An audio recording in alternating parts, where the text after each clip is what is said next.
Good morning everyone. दोस्तों आज है फरवरी 8 2023 और हम लोग करने वाले हैं द हिंदू न्यूज़पेपर के एनालिसिस। मेरा नाम है सितेंद्र चौधरी और आज फिर से हम लोग कुछ टॉपिक्स यहाँ पे करने वाले हैं। तो एक बार ब्रीफली देख लेते हैं कौन कौन से टॉपिक रहेंगे। तो ओबीसी क्रीमी लेयर के बारे में एक छोटा सा टॉपिक रहने वाला है, क्योंकि पार्लियामेंट में इसके बारे में थोड़ी सी डिस्कशन हुआ था, वो थोड़ा बात करेंगे। उसके अलावा इस बार का जो बजट है उसमें माइनॉरिटीज़ के लिए भैया काफ़ी ज़्यादा जो अलोकेशंस है पैसे की, वो रिड्यूस कर दी गई है। तो कुछ स्कीम्स के बारे में यहाँ पे बात करेंगे, जैसे प्रधानमंत्री जन विकास कार्यक्रम, तो ये भी इसी के अंदर में आता है। और इसके अलावा कुछ और स्कीम्स भी हैं, थोड़ा थोड़ा बात करेंगे। जेंडर इक्वालिटी इंडेक्स के बारे में बात करेंगे। ये ब्लूमबर्ग के द्वारा किया जाने वाला है। ये जो नॉर्मल वर्ल्ड इकोनॉमिक फोरम के द्वारा होता है वो वाला नहीं है, दूसरे वाला है। हल्का से इसके बारे में बात करेंगे, ज़्यादा डिटेल में जाऊंगा नहीं, मुझे खास इंपॉर्टेंट लगा नहीं। सेल थेरेपी काफ़ी इंपॉर्टेंट टॉपिक आपका हो सकता है साइंस एंड टेक वाले परस्पेक्टिव से, क्योंकि मेडिकल सेक्टर में अगर कोई बहुत अच्छी डिस्कवरी होती है, कोई अच्छा इन्वेंशन होता है, तो डेफिनेटली यूपीएससी यहाँ से क्वेश्चन पूछता है बार बार। जैसे आपको देखिए कैस 9 के बारे में भी क्वेश्चन पूछा गया था एक बार, राइट। तो ये आपसे पूछे, वैक्सीन के बारे में क्वेश्चन पूछा गया था, तो ये आपको पता होना चाहिए। तो क्या ये आज इसके बारे में बात करेंगे। सेल थेरेपी क्या होती है, कैसे काम करती है, कैंसर ट्रीटमेंट से इसका क्या रिलेशन है। उसके अलावा एक और टॉपिक है बजट और हेल्थ के, जो हेल्थ सेक्टर है इंडिया का, उसमें बजट के साथ रिलेशन बनाएंगे कि सरकार ने क्यों हेल्थ बजट को जो है कम किया है, क्या किया जाना चाहिए, एजुकेशन के साथ रिलेशन करेंगे, कुछ ना कुछ बनाएंगे। रिपीटेड है, कुछ खास नहीं आपको इसमें लगेगा नहीं, लेकिन आपकी जो एग्जिस्टिंग नॉलेज है डेफिनेटली उसको एनहेंस करेगा। चलिए बच्चों, एक बार फर्स्ट पेज पे देख लेते हैं आज हो क्या रहा है भाई। हाँ, तो कल एक हम लोगों ने न्यूज़ किया था जिसमें विक्टोरिया गौरी, ये एक लॉयर थी और इनको मद्रास हाई कोर्ट में एडिशनल जज के तौर पे इनको प्रमोट किया गया था। और कल हम लोगों ने बात किया था कि मद्रास से कई सारे लॉयर्स ने सुप्रीम कोर्ट के अंदर एक पेटिशन डाला था, जिसमें उन्होंने ये कहा था कि सर ये जो विक्टोरिया गौरी हैं, ये काफ़ी कंट्रोवर्शियल फिगर हैं, सोशल मीडिया वगैरह पे काफ़ी पोस्ट करती हैं against minorities and all that. Conversion को लेकर भी उन्होंने बहुत कुछ कहा था। तो उन्होंने कहा था कि सुप्रीम कोर्ट का आप इसका विचार कर लीजिए, ठीक है, कि इनको ये डिज़र्व नहीं करती हैं, बेसिकली ऐसा बोला गया था। लेकिन कोर्ट ने कह दिया है कि हम इस पेटिशन को एंटरटेन ही नहीं करेंगे भाई, उस पेटिशन को रिजेक्ट कर दिया है। तो यानी कि वो अभी मद्रास हाई कोर्ट में एडिशनल जज बनने वाली है। हाँ, कोर्ट ने एक बात ये कहा है कि देखिए ये एडिशनल जज बनी है, अभी परमानेंट जज नहीं बनी है। अगर ये परमानेंट जज बनेंगी तो डेफिनेटली हम लोग कुछ ना कुछ और देखेंगे। लेकिन कोर्ट ने साथ के साथ ये भी कहा कि कॉलेजियम सिस्टम जो है वो काफ़ी रोबस्ट है, फेयर है, और उसमें किसी तरह का कोई कुछ भी गड़बड़ घोटाला नहीं होता है। ये जो फैक्टर्स आप समय में बता रहे हो, ये ऑलरेडी कॉलेजियम सिस्टम ने कंसिडर किए थे, ऐसा कोर्ट का कहना है। बाकी देखते हैं आगे फ्यूचर में क्या होता है। तो फिलहाल का तो आर्गूमेंट इन्होंने इतना ही दिया था, ये अभी हम लोग थोड़ी देर में करने वाले हैं। और अर्थक्वेक से भाई, जो कल हम लोग ने टॉपिक किया था अर्थक्वेक वाला, ज्योग्राफी के पर्सपेक्टिव से, तो 6000 से ज़्यादा डेथ ऑलरेडी हो चुकी हैं सीरिया और टर्की में।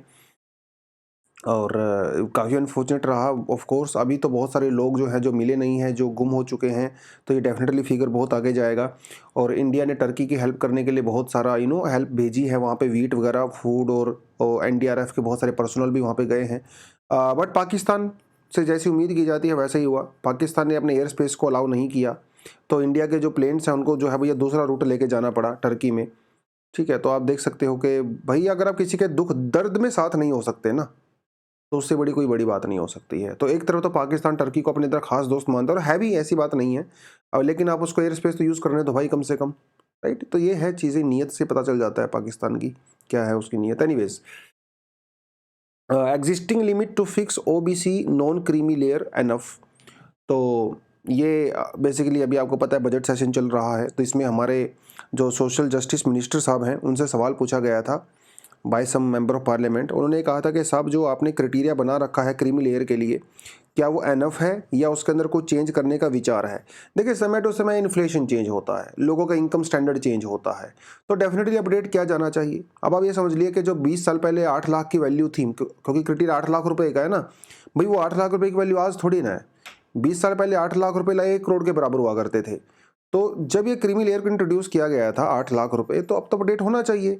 लोगों की पर कैपिटा इनकम इंक्रीज हो गई है, तो 8 को 12 लाख कर दो, 15 लाख कर दो, 20 लाख कर दो। तो ये सवाल पूछा गया, जिसमें मिनिस्टर साहब ने कहा कि देखिए जो क्राइटेरिया है 8 लाख वाला वो सफिशिएंट है, ठीक है, इसमें चेंज करने का हमारा कोई विचार नहीं है।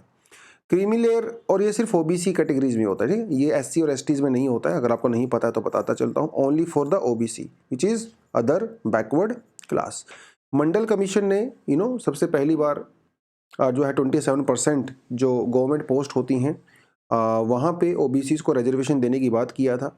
फिर इसको चैलेंज किया गया था इंदिरा साहनी केस में 1992 में, और इंदिरा साहनी केस में कोर्ट ने जो मंडल कमीशन की रिकमेंडेशन थी 27% को, उसको सही ठहराया था कि ओबीसी को 27% रिजर्वेशन मिलना चाहिए, लेकिन ओवरऑल जो रिजर्वेशन है वो 50% से ज़्यादा नहीं जानी चाहिए।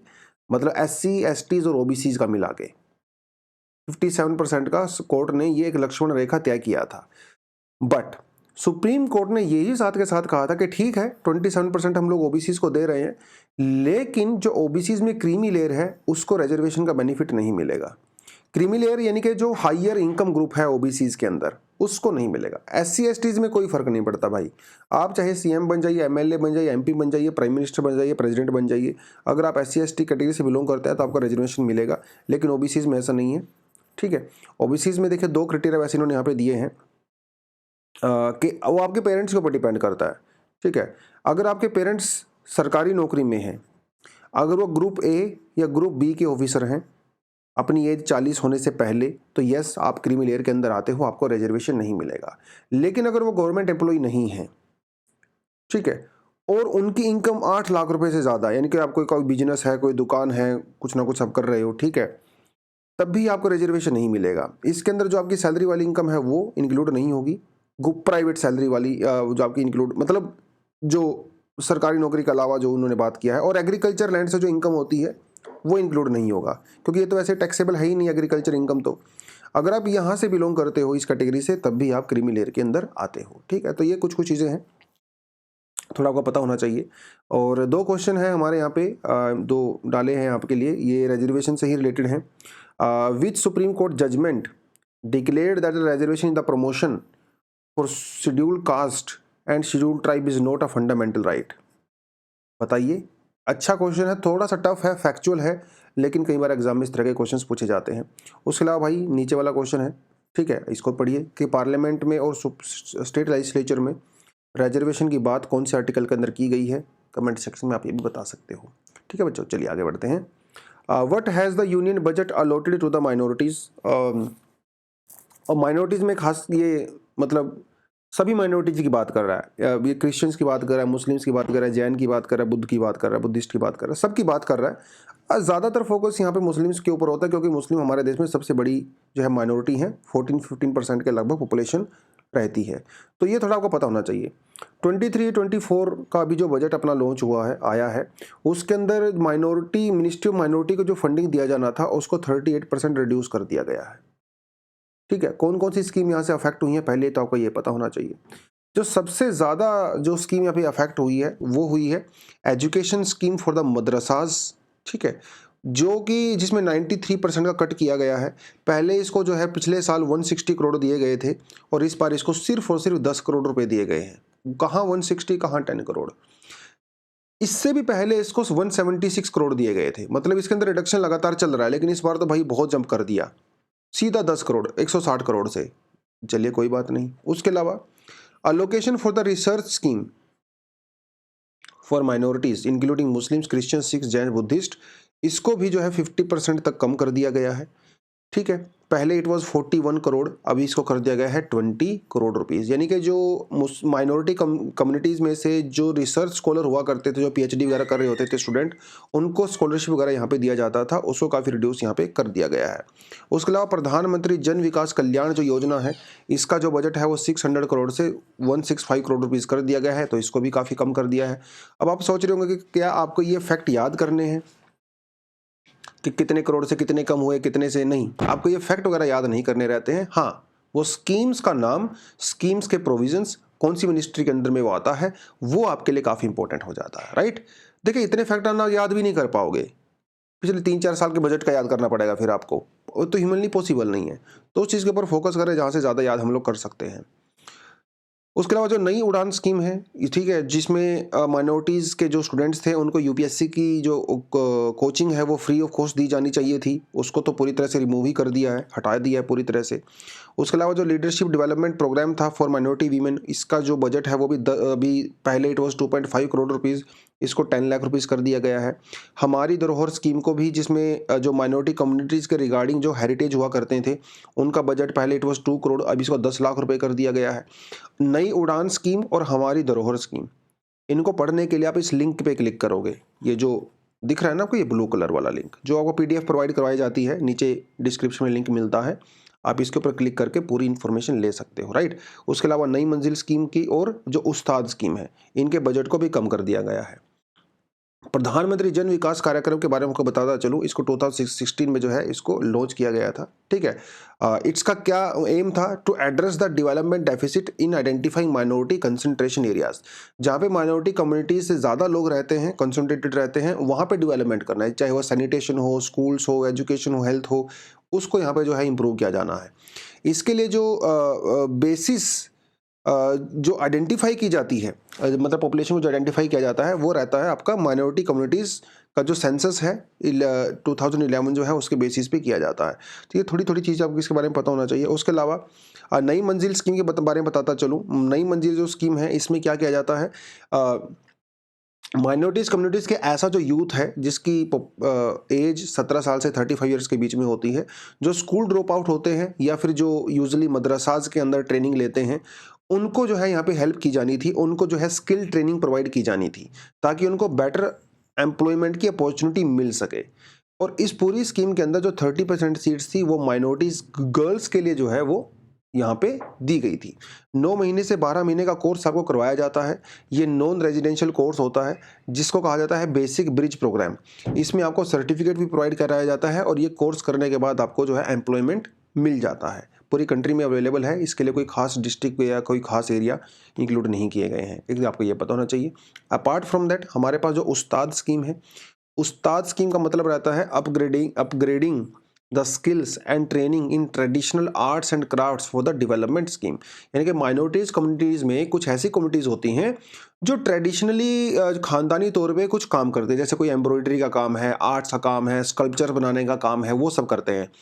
उनके जो आगे बच्चे होते हैं, उनकी स्किल को अपग्रेड करना है, ठीक है, ये किया जाना था। ये minority ministry of minority affairs के अंडर में ही आता है, ठीक है। जो ट्रेडिशनल आर्टिशंस होते हैं, एंसेस्ट्रल जो वर्क होता है, खानदानी जो काम होता है, 2015 में जो है इसको लॉन्च किया गया था।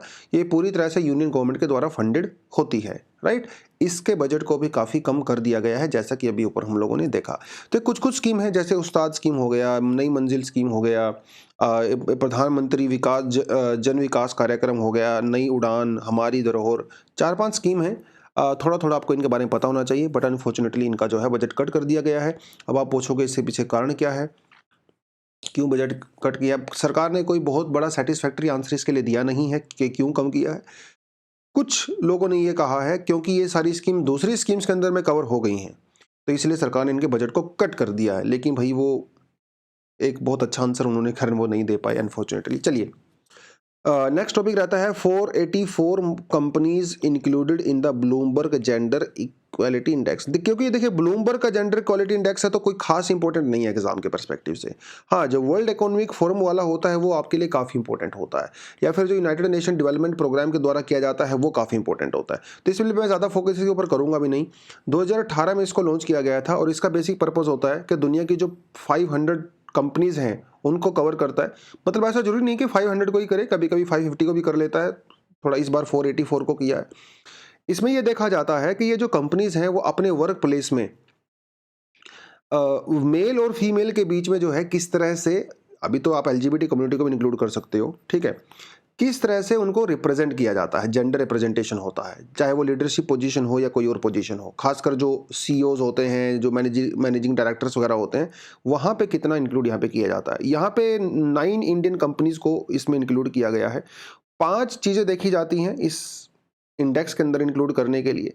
पहली बात तो leadership and the talent pipeline, equal pay and gender पे, इंक्लूसिव कल्चर यानी कि माइनॉरिटीज़, एलजीबीटी कम्युनिटीज़, वो सब देखा जाता है। एंटी सेक्सुअल हैरेसमेंट पॉलिसीज उस कंपनी के अंदर कैसी हैं और एक्सटर्नल ब्रांड उस कंपनी की कैसी है। 5 क्राइटेरिया जो है इसके अंदर देखे जाते हैं और ये जो रिपोर्ट है वो कई सारे जो फॉरेन इन्वेस्टर्स होते हैं वो लोग भी इसको कंसिडर करते हैं इन्वेस्टमेंट करने से पहले, तो वो सारी चीज़ें आपको पता होना चाहिए। चलिए,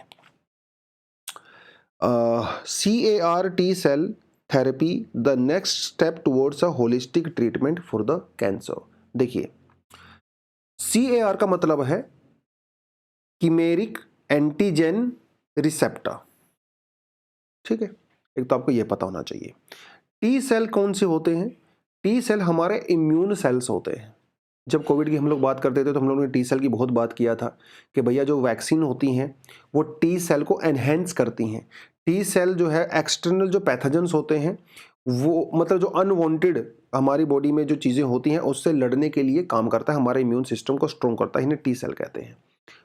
कैंसर में इसकी काफ़ी हेल्प है CAR की। देखिए कैसे, कैंसर को ट्रीट करने के लिए बेसिकली 3 तरह की थेरेपी दी जाती हैं या 3 तरह के ट्रीटमेंट होते हैं। पहला तो सीधा सर्जरी होता है कि जो ट्यूमर वगैरह होता है, कैंसर सेल होते हैं, उनको रिमूव कर दो पूरी तरह से सर्जरी करके। लेकिन ये बहुत सक्सेसफुल है नहीं वैसे, क्योंकि एक बार आप रिमूव करने के बाद वो फिर से ग्रोथ हो जाती है। दूसरा तरीका होता है रेडियोथेरेपी, जिसमें हम लोग क्या करते हैं, रेडिएशंस दी जाती हैं उस ट्यूमर को, तो रेडिएशन देकर उसको रिमूव कर दिया जाता है। ये भी बहुत इफेक्टिव नहीं है। एक रहता है सबसे इंपॉर्टेंट सिस्टमिक थेरेपी। इसमें हम लोग क्या करते हैं, उस ट्यूमर को हिट करने के लिए मेडिसिन दी जाती हैं। हालांकि over a period of time surgery और रेडियोथेरेपी इंप्रूव हुई है, लेकिन जो सबसे इफेक्टिव है और सबसे ज़्यादा जो इंप्रूवमेंट हुई है वो है थर्ड वाले में, सिस्टमेटिक थेरेपी। इसे आप कीमोथेरेपी भी कहते हैं, आपने नाम सुना ही होगा। कीमोथेरेपी के लेकिन बहुत सारे साइड इफेक्ट हैं, है ना। कई बार आपको देखा होगा जिनको लोगों को कीमोथेरेपी होती है उनके बाल झड़ जाते हैं, उनका मोटापा आ जाता है और बोलने में प्रॉब्लम होती है, नाखून वगैरह झड़ जाते हैं, बड़ी प्रॉब्लम है। But over a period of time काफ़ी इंप्रूवमेंट हुआ है इस सिस्टेमिक थेरेपी के अंदर। अभी जो इसके अंदर रिसर्च की हम लोग बात कर रहे हैं उसे कहा जाता है CAR T सेल। ये कीमोथेरेपी का ही इम्प्रूव्ड वर्जन है। अब इसके अंदर होता क्या है, ये जो टी सेल थेरेपी है यानी कि CAR T सेल जो थेरेपी है, इसमें हम लोग एक्सटर्नल एजेंट का यूज़ करने की बजाय हमारी बॉडी के जो सेल्स होते हैं उन्हीं का यूज़ करते हैं। ये थोड़ा थोड़ा सा कोविड-19 के जैसा ही है जो वैक्सीन हम लोगों ने बनाई थी। कैसे? इसमें हम लोग क्या करते हैं, हमारी बॉडी के ही सेल्स से प्रोटीन बनाते हैं। लेबोरेटरी के अंदर हमारी बॉडी के कुछ सेल्स होते हैं, DNA वगैरह, उनको कलेक्ट किया जाता है। लेबोरेटरी में जाके हम लोग उनको एनहेंस करते हैं।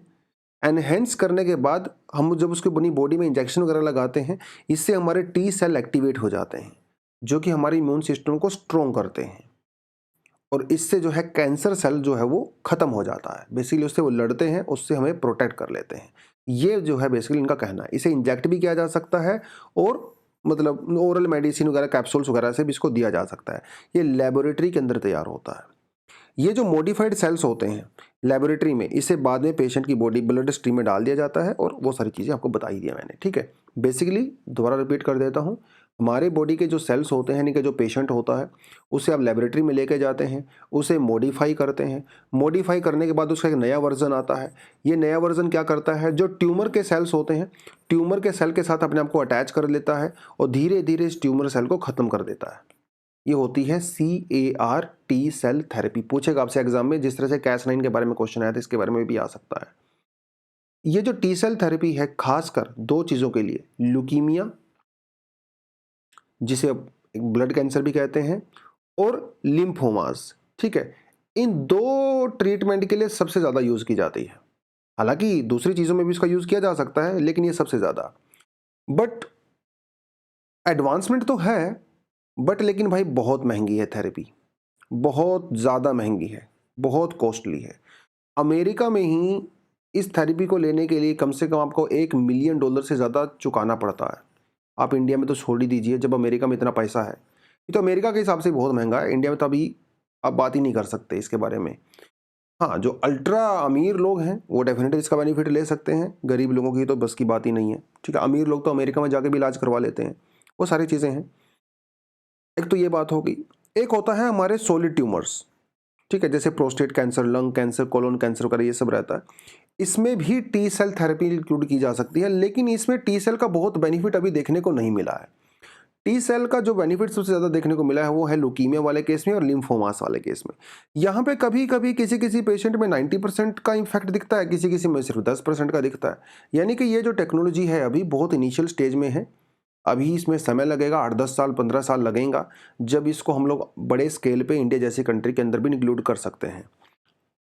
तो ये हो गया सेल, मतलब सेल थेरेपी इन जनरल एक क्वेश्चन बनता है आपके पास, सेल थेरेपी में क्या होता है। अगर आपसे क्वेश्चन आ जाए what do you mean by cell therapy, discuss the recent development and the benefits of cell therapy, अगर ऐसा क्वेश्चन आ जाता है तो क्वेश्चन क्या बोलेगा, सेल थेरेपी क्या होता है। इसमें हम लोग पेशेंट के खुद के सेल्स का यूज़ करते हैं, ठीक है, कैंसर से फाइट करने के लिए, कैंसर ट्रीटमेंट के लिए इसका यूज़ होता है। सेल थेरेपी के अंदर 4 तरह की थेरेपी होती हैं। एक तो हम लोगों ने ऊपर से देखा अभी लेटेस्ट वाला, ठीक है, किरेमिक antigen receptor T cell therapy. एक होता है ट्यूमर इनफिल्ट्रेटिंग लिम्फोक्राइट्स, एक होता है नेचुरल किलर सेल थेरेपी और एक होता है डेंड्रिटिक सेल थेरेपी। 4 तरह की थेरेपी होती हैं, थोड़ा थोड़ा आप इसको पढ़ सकते हो, मैंने आपके सेल्फ स्टडी के लिए डाला था। जो कंटेंट है उसके अंदर इंक्लूड नहीं है ये सब, ये मैंने अलग से कंटेंट डाला आपके लिए, तो थोड़ा आप इसको आराम से जाके पढ़ सकते हैं। डिटेल में जानना डिटेल में चले जाइए, कोई सी बात नहीं है, लेकिन ऐसा भी डिटेल में मत चले जाइए कि डॉक्टर बनने बैठ जाओ। डॉक्टर नहीं बनना है, अपने आप को हल्का फुल्का पता होना चाहिए, ठीक है जी। चलिए एडिटोरियल की बात कर लेते हैं। कोई खास दमदार तो नहीं है, बट स्टिल दिया है तो ये जिम्मेदारी बनती है करना, है ना। ये वाला टॉपिक तो हो गया था, ये भी हो गया था, हाँ ये तो ये वाला एडिटोरियल है, कर लेते हैं। Neglecting the health sector has consequence. देखिए जब तक किसी एडिटोरियल में या किसी आर्टिकल में जो आर्गुमेंट दिए जाते हैं, जब तक उस आर्गुमेंट के पीछे के फैक्ट नहीं दिए जाते तब तक उसकी इफेक्टिविटी उतनी ज़्यादा नहीं होती है। हाँ, अगर आपका आर्गुमेंट किसी प्रॉपर फैक्ट के साथ बैकअप आपने किया है तो आपके आर्गुमेंट की जो वैल्यू है, उसकी जो ग्रेविटी है, बहुत इंक्रीज हो जाती है। और इसलिए हमेशा आपको मैं बोलता हूँ जब आप मेंस के क्वेश्चंस लिखते हो, देखिए लोग ऐसा बोलते हैं कि भाई मेंस में फैक्ट नहीं चाहिए, वो सब झूठ बोलते हैं।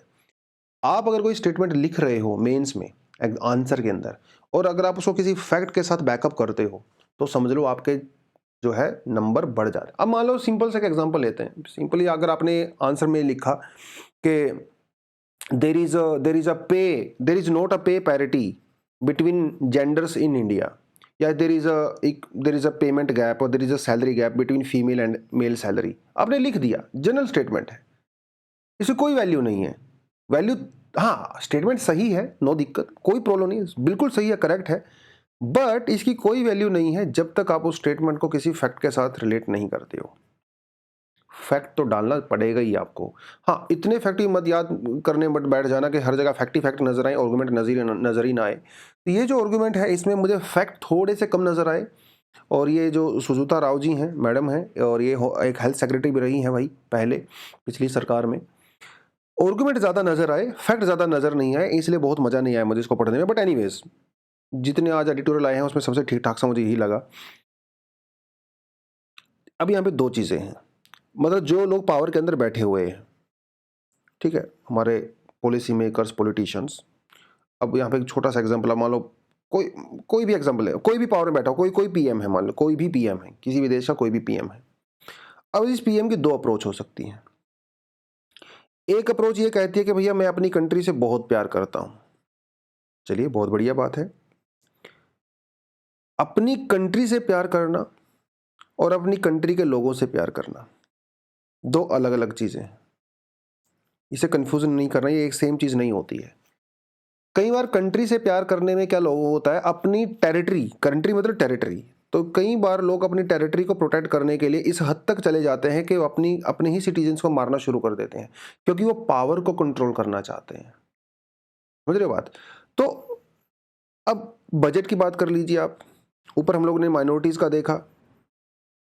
एक तरफ तो सरकार ये कह रही है कि मैं तो अपनी कंट्री से बहुत प्रेम करता हूँ और अपनी कंट्री को मैं विश्व गुरु बनाना चाहता हूँ, अपनी कंट्री को आत्मनिर्भर बनाना चाहता हूँ। भाई उसी कंट्री में रहने वाले लोगों का बजट आप कट कर रहे हो, ये कैसा देश प्रेम है, राइट। ये सिर्फ माइनॉरिटीज की बात नहीं कर रहा हूँ मैं, हेल्थ सेक्टर में, एजुकेशन सेक्टर की मैं बात कर रहा हूँ। तो उसी से इन्होंने शुरुआत किया है कहीं ना कहीं, ठीक है। वो रशिया वशिया का एग्जाम्पल दिया जो खास आपको याद नहीं करना है, ठीक है। तो बात यह है कि ये जो बजट है, यूके का एग्जाम्पल इन्होंने दिया है। बेसिकली इन्होंने ये कहा है कि जब सेकेंड वर्ल्ड वॉर के बाद यूके में इतना सारा डेवस्टेशन हुआ, बर्बादी हो गई ब्रिटेन के अंदर, तो ब्रिटेन के बाद उन्होंने ना पॉलिसी सबको बुलाया कि क्या करें, अपने देश को दोबारा से कैसे खड़ा करें।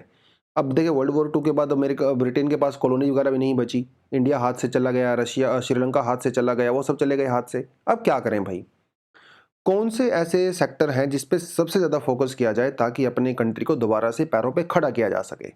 ब्रिटेन ने एक पॉलिसी बनाया जिसमें उन्होंने ये कहा, 4 चीज़ों के ऊपर फोकस किया: want, disease, ignorance, scholar and idleness. 4 चीज़ों के ऊपर फोकस है, थोड़ा फिलोसफिकल सी चीज़ें हैं। मतलब health sector, education sector, employment, और जिस चीज़ की कमी थी, ठीक है, मतलब जिसके अंदर डेफिसिट था, एनर्जी या कुछ भी हो सकता है, इन 4 चीज़ों के ऊपर फोकस करेंगे, हमारा देश दोबारा से खड़ा हो जाएगा। और एक्चुअली हुआ भी। Nutrition, health, employment, education, environmental sanitation और हाइजीन, हमारी कंट्री में भी यही हो रहा है। हम इन चीज़ों पे फोकस करने की बजाय जो ब्रिटेन ने किया था, इन पे फोकस नहीं कर रहे हैं। हम किसके ऊपर फोकस कर रहे हैं? Airports, highway, high speed trains, Vande Bharat. अरे भाई, न्यूट्रिशन का क्या, एजुकेशन का क्या, एम्प्लॉयमेंट का क्या, हेल्थ का क्या, एनवायरमेंट का क्या, हाइजीन का क्या, उस पर फोकस करो ना। ब्रिटेन का एग्जाम्पल आपके सामने है, इवन इंडिया का एग्जाम्पल ही आपके सामने है। आप तमिलनाडु का एग्जाम्पल देखिए, केरला का एग्जाम्पल दीजिए, ठीक है, वो लोग भी तो इस चीज़ में खर्चा करते हैं और अच्छा स्टेट भी हैं। तो ये कुछ कुछ चीज़ें उन्होंने यहाँ पे कही हैं। अब कुछ एग्जाम्पल इन्होंने दिए हैं। जब हम लोग पुअर की बात करते हैं तो यस, पॉवर्टी के लिए तो सरकार ने बहुत सारे प्रोग्राम चला रखे हैं, है ना। 80 करोड़ लोगों को फ्री में फूड ग्रेन दिया जा रहा है। उसके अलावा क्लीन वाटर के लिए भी, टॉयलेट्स के लिए, रूरल एम्प्लॉयमेंट के लिए हमारे पास मनरेगा है, स्किल डेवलपमेंट के लिए भी हमारे पास कई सारी चीज़ें चला रखी हैं। हाँ, ये चीज़ें चला रखी हैं सरकार ने, लेकिन भाई क्या वो काफ़ी है? क्या वो सफिशिएंट है? इनका कहना है कि नहीं, वो सफिशिएंट नहीं है। कई चीज़ों में जो है बजट की कटौती की गई है, जो कि नहीं होनी चाहिए थी। Universal access to health care हमारी कंट्री में या हाई क्वालिटी एजुकेशन अवेलेबल नहीं है, ना न्यूट्रिशन के लिए ना एजुकेशन के लिए। जो कि इन्होंने कहा है कि आफ्टर इंडिपेंडेंस हमारे पॉलिसी मेकर्स का फेलियर रहा है। देखिए, जब आप नेहरू जी की बात करते हो या शास्त्री जी की बात करते हो या फिर पटेल जी की बात करते हो या उनके कैबिनेट में जो भी लोग थे उनकी बात करते हो, शास्त्री जी तो बाद में आए। वैसे तो हम लोग रशिया के काफ़ी क्लोज हुआ करते थे। Russia was a communist country, socialist country. Russia में यूनिवर्सल एजुकेशन के ऊपर और यूनिवर्सल हेल्थ के ऊपर शुरू से ही फोकस किया गया है, लेकिन हमारे पॉलिसी मेकर्स ने वो नहीं किया। सब कुछ किया उन्होंने, लेकिन एजुकेशन के ऊपर फोकस नहीं किया जिस तरह से किया जाना चाहिए था। अब हमारे देश में जाके एजुकेशन को फंडामेंटल राइट डिक्लेयर किया गया है। अरे भाई, ये चीज़ तो आपको शुरू में ही कर देनी चाहिए थी। चलिए कोई बात नहीं, उस समय सिचुएशन अलग थी। अब तो हम लोग समझदार हो गए हैं, अब तो हमें चीज़ों का पता चल गया है, अब तो हमारे पास पैसा भी है, अब तो हमारे पास इंटरनेशनल ट्रेड भी है। अब हम लोग एजुकेशन के ऊपर, हेल्थ के ऊपर फोकस क्यों नहीं करते हैं? अब तो किया जाना चाहिए। अमेरिका के एग्जाम्पल इन्होंने यहाँ पे दिया है। 1980s के बाद अमेरिका में क्या हुआ? अमेरिका में हेल्थ और एजुकेशन को प्राइवेट सेक्टर को दे दिया गया और उसके बाद से अमेरिका में जो इन्वेंशंस थी वो कम हो गई। जब आप हेल्थ और एजुकेशन में पैसा खर्चा कम करते हो तो आपकी कंट्री में इन्वेंशंस भी नहीं हो पाती हैं, ठीक है। इन्वेस्टमेंट करोगे नहीं तो भैया डिस्कवरीज कैसे होंगी? वो इन्होंने कुछ कुछ चीज़ें यहाँ पे बोली हैं। यस, कोविड-19 की वजह से इंडिया में बहुत सारे लोग दोबारा से पॉवर्टी लाइन के अंदर चले गए हैं। असर की जो रिपोर्ट है उसका कहना है कि भाई हमारे देश में एजुकेशन का हालत काफ़ी ख़राब है। एक 5th क्लास का बच्चा 2nd क्लास की टेक्स्ट बुक नहीं पढ़ पाता है। हमारा जो नेशनल फैमिली हेल्थ सर्वे, इनका कहना है कि 35% हमारे देश के जो बच्चे हैं वो स्टंटेड हैं, 32% बच्चे हमारे देश के जो है अंडर वेट हैं। ये तो सरकारी आंकड़ा है, रियल में तो आपको पता ही है कुछ इससे ज़्यादा ही ख़राब हालत होगी। उसके अलावा ह्यूमन रिसोर्स हमारे यहाँ पे प्रॉपर तरीके से नहीं है डिसीज़ वगैरह को डायग्नोज वगैरह करने की। कई सारी दिक्कतें हैं हमारे यहाँ पे जो इन्होंने यहाँ पे कहा है। जैसे प्राइमरी हेल्थ सेक्टर का एग्जांपल इन्होंने यहाँ पे दिया, ठीक है। जो डिस्ट्रिक्ट हॉस्पिटल्स हैं हमारे, उनके अंदर डॉक्टर्स नहीं है, इक्विपमेंट नहीं है, डायग्नोसिस नहीं हो पाता है हमारे यहाँ पे, वो बहुत बड़ी प्रॉब्लम है, ठीक है। रेगुलेटरी फ्रेमवर्क हमारे यहाँ पे बहुत ज़्यादा कॉम्प्लेक्स है। इतने सारे रेगुलेटरी मैकेनिज़म्स हैं, पता ही नहीं चलता। इतने सारे कानून हैं फालतू के जो 50-100 सालों से चल रहे हैं अंग्रेज़ों के ज़माने से, भाई उनको आप ख़त्म करिए। तो कुछ कुछ चीज़ें जो है इन्होंने यहाँ पे ठीक ठाक सी बोली हैं, बाकी तो मोस्टली चीज़ें इन्होंने ऐसे ही निकाल दिया है कुछ ना कुछ करके। हाँ, कुछ चीज़ें हैं जैसे हेल्थ सेक्टर में सरकार का कहना है कि भैया हम लोग 157 नर्सिंग स्कूल्स बनाएँगे, जेनेटिक डिसीज़ को एलिमिनेट करेंगे, but this is not enough. Government को और ज़्यादा इन्वेस्टमेंट करना चाहिए, बजट एलोकेशन करना चाहिए हेल्थ सेक्टर के लिए और एजुकेशन के लिए, ठीक है? तभी जाके कुछ ना कुछ होगा, अदरवाइज़ तो हमारा पूरा सिस्टम कोलैप्स हो जाएगा, ठीक है? ऐसा कुछ इन्होंने कहा है। बहुत ज़्यादा दमदार मुझे लगा नहीं, वही नॉर्मल सी बातें जो इन्होंने की हैं, बट एनीवेज़ जो भी किया अभी हमें तो करना ही है। उसके अलावा एक और एडिटोरियल ये फिस्कल कंसोलिडेशन वाला अच्छा दिया हुआ था। आई थॉट के कुछ ना कुछ अच्छा करेंगे। रंगा राजन जी के आर्टिकल हम हमेशा कवर करते हैं, लेकिन इसके अंदर सिर्फ और सिर्फ फैक्ट दिए गए हैं, ओनली फैक्ट्स। नीचे वाले ऑर्ग में फैक्ट कम है, आर्गुमेंट ज़्यादा है। इसमें जो है फैक्ट ही फैक्ट है, आर्गुमेंट है ही नहीं, तो ये काफ़ी डिफिकल्ट हो जाता करना, इसको मैंने किया नहीं। बट आप पढ़ना चाहते हो तो पढ़ सकते हो। ये पाकिस्तान को लेके इन्होंने एक अकबर ज़ैदी जी हैं, ये कराची के रहने वाले एक इकोनॉमिस्ट हैं, तो इसलिए मैंने कवर नहीं किया। भैया पाकिस्तान के बारे में इतना फोकस नहीं करेंगे हम लोग, ठीक है? तो ये कुछ चीज़ें थी, आई होप आपको अच्छा लगा होगा। कुछ एडिशनल आर्टिकल हैं, पढ़ना चाहो तो पढ़ सकते हो, ठीक है? आपके पास टाइम है तो पढ़ लीजिए, नहीं तो नहीं। Okay, that's all for the day. Thank you very much, all the best, जय हिंद।